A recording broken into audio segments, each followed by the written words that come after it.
तो स्टूडेंट कल मैंने आपको बताया था कि how we convert infix to postfix. Infix से पोस्टफिक्स में हम किस तरह से कन्वर्ट करेंगे, कल मैंने आपको टॉपिक पूरा बता दिया था, ठीक है, और आपको समझ में भी आ गया होगा। बहुत अच्छे अच्छे एग्जांपल लिए थे इसमें और आराम से मैंने सब कुछ आपको डिटेल में बताया, ठीक है। आज मैं आपको बताऊंगा कि हाउ वी कन्वर्ट, कैसे हम कन्वर्ट करेंगे किन चीजों को, how we convert postfix to infix, कल वाले टॉपिक का जस्ट अपोजिट, ठीक है। तो how we convert postfix to infix, ठीक है। तो पोस्टफिक्स से इनफिक्स कल जो मैंने क्वेश्चंस कराए थे लगभग ऐसा ही क्वेश्चंस हम लगभग कराएंगे कल, आज, है ना। तो आज का टॉपिक क्या है, postfix to infix, okay, postfix to infix. Sir हाँ जी, नीचे लिखो सर, दिखाई नहीं दे रहा। ओके, ये कैमरा थोड़ा वो है। अब आ गया, ठीक। हाँ सर, आ गया। ओके, तो आज का टॉपिक है हमारा पोस्टफिक्स टू इनफिक्स। तो स्टूडेंट आपको पता है कि इनफिक्स किसे कहते हैं, जिसमें बिटवीन टू ऑपरेंड हमारा क्या आता है, ऑपरेटर आता है। तो वो हमारी प्रोसेस क्या कहलाती है, हमारी कहलाती है स्टूडेंट इनफिक्स। बट पोस्टफिक्स में जो ऑपरेटर जो आता है आफ्टर ऑपरेंड आता है, ठीक है। दो जिन ऑपरेंड के बिटवीन वो यूज हुआ है उनके बाद आएगा, ठीक। तो आज हम जो क्वेश्चन ले लेते हैं, AB प्लस, ठीक है, AB plus C multiply D divide, ये क्वेश्चन मैंने ले लिया। अब ये जो आपका फॉर्म कहाँ किस फॉर्म पर दिख रहा है, AB plus C multiply D divide, okay. तो ये हमारा कैसा एक्सप्रेशन है स्टूडेंट, ये हमारा है पोस्टफिक्स एक्सप्रेशन। पोस्टफिक्स का मतलब है कि जिसमें ऑपरेटर आफ्टर ऑपरेंड आते हैं, आफ्टर ऑपरेंड इनका यूज होता है, ठीक है। अब इसका यूज हम कैसे करेंगे, इसमें थोड़ा ध्यान दीजिएगा, इसका यूज हम किस तरीके से करेंगे। तो सबसे फर्स्टली हम क्या करते हैं, वो सेम प्रोसेस एक टेबल क्रिएट करेंगे। टेबल में फर्स्ट ऑप्शन होगा एलिमेंट्स, दूसरा होगा स्टैक और तीसरा होगा आपका आउटपुट। तो पहला क्या हुआ, एलिमेंट, ठीक है, दूसरा क्या हुआ स्टैक, तीसरा हुआ आउटपुट, ठीक है। समझ आ गया, ठीक। यहां होता है ऑपरेशन, यहां होता है ऑपरेशन और यहां होता है स्टैक, ओके, स्टैक। समझ आ गया स्टूडेंट, ये इस तरीके से इसकी एक टेबल क्रिएट होगी। एक सबसे पहले हम किसको लेंगे, ए। अब यहां आपको पता है कि अगर मुझे इनफिक्स में चेंज करना है कोई पोस्टफिक्स अगर मुझे इनफिक्स में चेंज करना है तो सबसे फर्स्टली ऑपरेंड को हम स्टैक में भेजते जाएं, और जैसे ही कोई ऑपरेटर हमें मिलता है, ऑपरेटर मिलने के बाद उन दोनों ऑपरेंड को निकालें और ऑपरेटर को उसके पीछे फिक्स करें, फिर उसको भेजें। अब मैं बताता हूं कैसे होगा। मैंने ए आया सबसे पहले, हम क्या करेंगे, इसे पुश ए को पुश कर दिया, स्टैक में पहुंच गया। आपको पता है कि किसी भी स्टैक में कोई किसी एलिमेंट को भेजने के लिए ऑपरेशन क्या कहलाता है, पुश ऑपरेशन कहलाता है, और वहां से किसी भी एलिमेंट को निकालने का प्रोसेस क्या कहलाती है, पॉपिंग कहलाती है, पॉप कहलाता है। तो ए को सबसे पहले स्टैक में अगर मुझे भेजना है तो किस ऑपरेशन का यूज करेंगे, पुश ऑपरेशन का यूज करेंगे, पुश ए। तो ए हमारा कहां पहुंच जाएगा, स्टैक के अंदर पहुंच जाएगा। नेक्स्ट आया बी, क्या करेंगे, पुश बी। तो ए कॉमा बी। अब आया plus.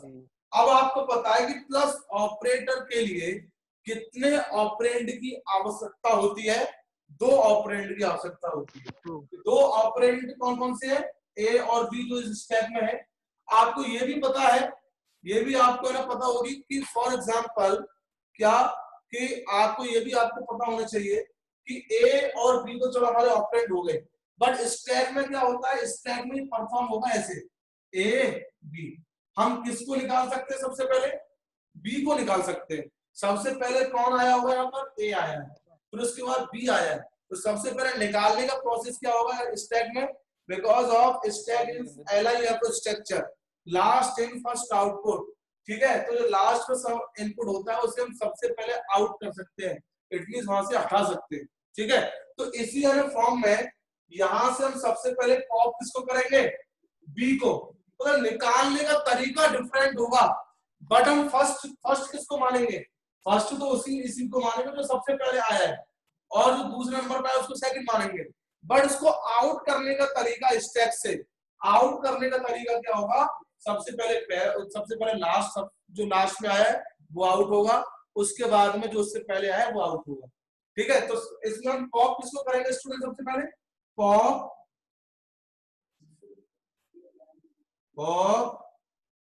B pop A, but हम फर्स्ट किसको मानेंगे, जो सबसे पहले आया है। अब इस प्लस ऑपरेटर को इन दोनों के बीच में अगर यूज करते हैं तो क्या आएगा, a प्लस बी, इसको हम क्या कर देंगे, पुश कर देंगे, पुश a प्लस बी। इसका मतलब है क्या एक्सप्रेशन बन के आ गया, और एक्सप्रेशन हमारा बन के आ गया a प्लस बी, एक्सप्रेशन हमारा बन के आ गया। ठीक है, इसके बाद किसकी बात आती है, सी किया मैंने, सी को डायरेक्टली हम वहां भेज देंगे जब तक इसका ऑपरेटर नहीं आता है, पुश सी, क्या आ जाएगा, a प्लस बी कॉमा सी। इसके बाद बात आई आपकी मल्टीप्लाई की, मल्टीप्लाई की बात आई। अब आपको पता है कि मल्टीप्लाई के लिए कितने ऑपरेटर की आवश्यकता, ऑपरेंड की आवश्यकता होती है, 2 ऑपरेंड की आवश्यकता होती है। तो यहाँ पर पुश है ये तो सबसे पहले हम किसको निकालेंगे, यहाँ से सी को निकालेंगे, फिर निकालेंगे a प्लस बी को। बट हम फर्स्ट किसको मानेंगे, जो सबसे पहले आया है, बट निकालने की प्रोसेस अलग होगी। तो निकालने के लिए सबसे पहले हम किसका यूज करेंगे स्टूडेंट, हम यूज करेंगे, सबसे पहले हम यूज करेंगे सी को निकालेंगे, फिर उसके बाद a प्लस बी को निकालेंगे, बट फर्स्ट किसको मानेंगे, a प्लस बी को। निकालने की प्रोसेस अलग होगी बस। ठीक है, तो सबसे पहले हमने किसको निकाला, pop C pop a plus B. अब इन दोनों के बीच में ये मल्टीप्लाई ऑपरेशन हम क्या करा देंगे, परफॉर्म करा देंगे, फिर इसके पुश कर देंगे, push a plus B multiply C. Okay हो गया, मल्टीप्लाई सी। अब यहां पर क्या एक्सप्रेशन आ गया, a प्लस बी मल्टीप्लाई सी। ठीक है, ये आ गया ना। ओके, अब इसकी बात आती है डी। अब स्टूडेंट डी जो दिखाई दे रहा है, डी को तो हम डायरेक्टली भेज देंगे स्टैक में। स्टैक में भेजने के लिए कौन सा ऑप्शन लगता है, पुश डी। तो यहाँ पर पहले से है a plus B multiply C comma D. ठीक है, इसके बाद बात आती है, लास्ट ऑपरेटर है डिवाइड। डिवाइड के लिए कितने ऑपरेंड की आवश्यकता होती है, मिनिमम 2 ऑपरेंड की आवश्यकता होती है। ठीक है, तो 2 ऑपरेंड है। सबसे लास्ट में कौन सा आया है आपको पता है, सबसे पहले कौन सा आया, a प्लस बी मल्टीप्लाई सी तो पहले आया, और b क्या आया, b उसके बाद में आया। जो ब्रैकेट्स लगते जा रहे हैं वो होते जा रहे हैं, जिसमें ब्रैकेट लगते जा रहे हैं तो सभी के सभी कैसे होते जा रहे हैं। हाँ बताओ बेटा,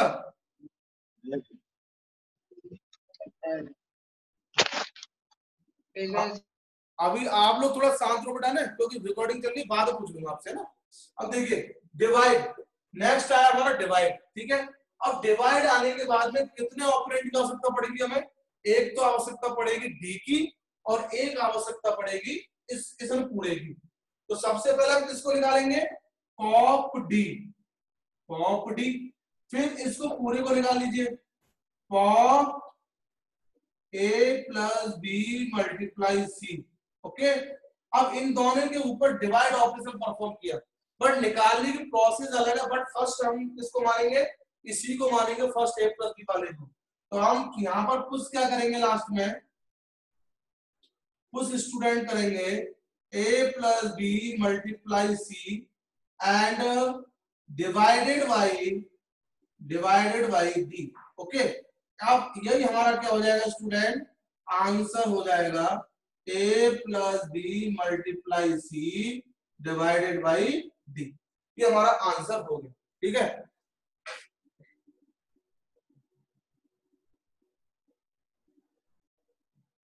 अब स्टूडेंट, अब सेकंड जो क्वेश्चन है वो आपका डिपेंड करेगा एंड और एंड नॉट, जो आपके ऑपरेटर्स होते हैं। जो मैंने कल कराया था तो आपको किस में कन्वर्ट करना था, इनफिक्स टू पोस्टफिक्स। आज जो क्वेश्चन जो कराने वाला हूँ, सेकंड क्वेश्चन और लास्ट क्वेश्चन फॉर टुडे, वो कौन सा क्वेश्चन है, इसी को हमें इनफिक्स में चेंज करना है, बट ऑपरेटर कौन कौन से होंगे उसमें, एंड होगा, और होगा और नॉट होगा। ठीक है, तो वो क्वेश्चन थोड़ा देख लीजिए। ठीक, अब देखो नेक्स्ट हम इसी की बात करते हैं कि किस तरीके से हम कन्वर्ट करेंगे। तो हम क्वेश्चन ले लेते हैं यहाँ पर ए नॉट, ठीक है, स्मॉल मॉडल है, चलो ए नॉट बी नॉट एंड, ठीक है, सी और। ये क्वेश्चन मैंने एक आपका लैंड कर लिया। ये इस समय किस उसमें लिखा हुआ है, किस सिस्टम में लिखा हुआ है, पोस्ट फिक्स में, बिकॉज ऑफ ऑपरेटर कहां आ रहा है, ऑपरेंड के बाद।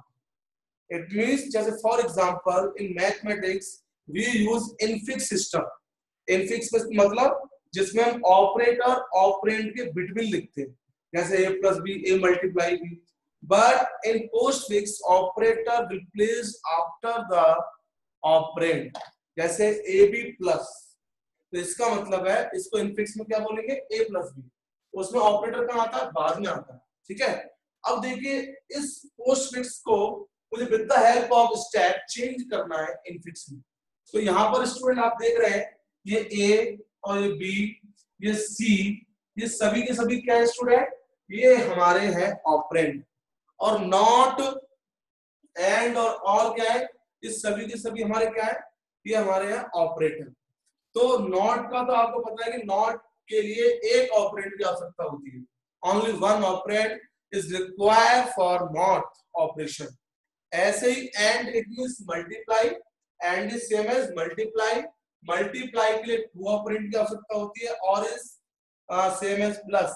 ठीक है, प्लस के लिए मिनिमम टू ऑपरेंड की आवश्यकता होती है। तो हम यहाँ स्टार्टिंग करते हैं, स्टार्टिंग कर लेते हैं, टेबल्स क्रिएट करते हैं। सबसे पहले we have to create table.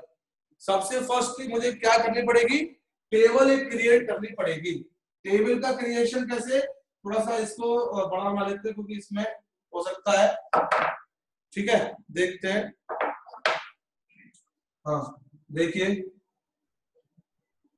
ठीक, सबसे फर्स्ट कॉलम आपका कौन सा होता है, मैंने अभी आपको फर्स्ट उसमें बताया था।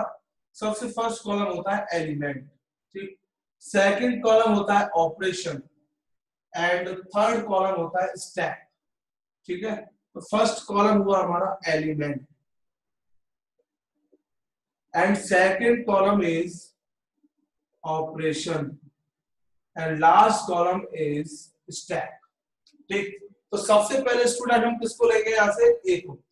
ए को लिया, मैंने जैसे बताया कि ए को हम कहाँ भेज देंगे, विजिटिंग रूम में भेज देंगे। तो विजिटिंग रूम कौन है, यहाँ पर स्टैक है। Stack is same as visiting room for operand. Operand कब तक वहां रहेगा, जब तक कि उसका वो पर्टिकुलर ऑपरेटर ना आ जाए। फिर उसके बाद भी जाता है, ऐसी बात नहीं है, बट वो स्टेइंग रूम की तरह, एक तरह से किसकी, स्टेइंग रूम की तरह। ठीक है, स्टेइंग रूम बोलेंगे, सॉरी, है ना। क्या करेंगे हम, पुश ए को पुश किया, ए हमारा यहां पहुंच गया। नॉट, अब आपको पता है नॉट हमारा क्या है, ऑपरेटर है। नॉट ऑपरेटर के लिए कितने ऑपरेंड की आवश्यकता होती है, only one operand is required. तो ए किया, यहाँ पर क्या करेंगे हम, पॉप ए, इसी पर ही नॉट हम परफॉर्म कर देंगे, नॉट, और इसको क्या कर देंगे हम, पुश कर देंगे। तो यहाँ क्या आ जाएगा, नॉट ए हमारा यहाँ आ गया। नेक्स्ट आया बी का नंबर, बी को मैं डायरेक्टली भेज दिया, पुश बी, क्या आ जाएगा यहाँ पर, नॉट ए तो पहले से है ही, और एक यहाँ आ गया, बी आ गया। ठीक है, इसके बाद में फिर नॉट आया। ठीक है, नॉट, अब यहाँ पर ये फर्स्ट है, ये सेकंड है, बट आपको पता है स्टैक क्या है, एक LIF स्ट्रक्चर है। कैसा स्ट्रक्चर है, LIF, last in first output. तो इसीलिए student last in first output ये स्ट्रक्चर है। तो हम, आपको पता है नॉट के लिए कितने ऑपरेंड की आवश्यकता होती है, एक की आवश्यकता होती है। तो इनमें से मैं किसको निकाल सकता हूं, बी को निकाल पाऊंगा ना, क्योंकि बी सबसे बाद में आया है, तो जो सबसे बाद में आता है उसी को निकाल पाऊंगा।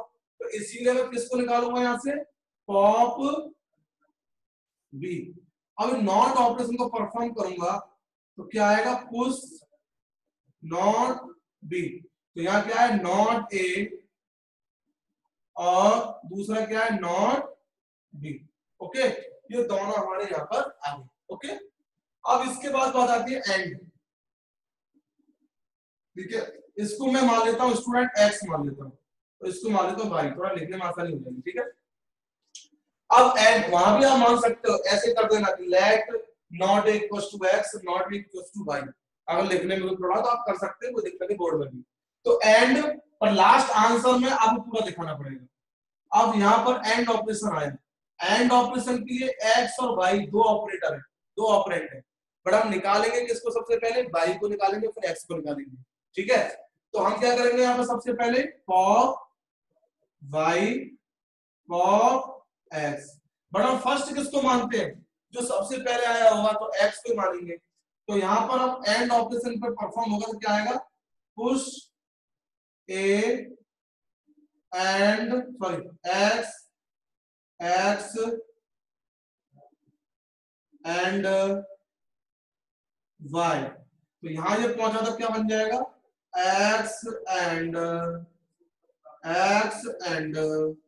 दोनों के बीच में ऑपरेशन परफॉर्म करेंगे पुश के साथ, पुश एक्स एंड वाई। अब इसमें परफॉर्म करके क्या आएगा आंसर स्टूडेंट, यहाँ आएगा X and Y. Okay, X and Y. अब इसके बाद कौन सा ऑपरेशन आता है, इसके बाद आता है आपका सी। सी को तो मैं डायरेक्टली दे दूंगा यहाँ पर, कुछ सी क्या आ जाएगा यार, एक्स एंड वाई कॉमा सी। फिर इसके बाद कौन सा ऑपरेटर है, और ऑपरेटर। कौन सा ऑपरेटर है आपका, और। तो यहाँ पर और ऑपरेटर में स्टूडेंट सबसे पहले हम किसको निकालेंगे, सी को, क्योंकि LIF स्ट्रक्चर है ये। फिर निकालेंगे एक्स एंड वाई को, बट हम फर्स्ट किसको मानेंगे, जो सबसे पहले आया होगा। तो निकालने का तरीका यहाँ अलग है, pop C pop X and Y. Okay, अब यहाँ पर हम और ऑपरेशन अगर परफॉर्म करते हैं, पुश एक्स एंड वाई और सी, इसको यहां हमने भेजा तो क्या आउटपुट आ गया स्टूडेंट, एक्स एंड वाई और सी। बट ये आउटपुट नहीं है क्योंकि हमने एक्स को क्या क्या मान रखा है, नॉट ए मान रखा है, और वाई को क्या मान रखा है, नॉट बी। तो इसका कंप्लीट आंसर लिखना है, तो यही लिख देते हैं कंप्लीट आंसर, कंप्लीट आंसर लिख देते हैं। चलो तो लिख देते हैं, कोई दिक्कत नहीं। ठीक है, कंप्लीट आंसर लिख दो। कंप्लीट आंसर क्या बनेगा, एक्स की जगह क्या लिखना है स्टूडेंट हमें, नॉट ए। क्या लिखना है, नॉट ए। तो नॉट ए हमने लिखा तो क्या आएगा, नॉट ए। इसके बाद क्या है, और सॉरी एंड बाई, बाई में क्या है, नॉट बी, नॉट बी। ये तुम्हारा एंड का होगा पूरा। इसके बाद क्या आ रहा है, और सी। ओके, ये हमारा पूरा पूरा कंप्लीट हो गया। समझ में आ गया ना, तो ये आउटपुट हमारा निकल के आ गया स्टूडेंट। समझ में आ गया ना। तो इस तरीके से भी नॉट एंड कैसे भी क्वेश्चंस आपके सामने आ जाए, आप इजीली इन क्वेश्चंस को कर सकते हैं, कोई दिक्कत इसमें नहीं होनी चाहिए। ठीक है स्टूडेंट, हाँ।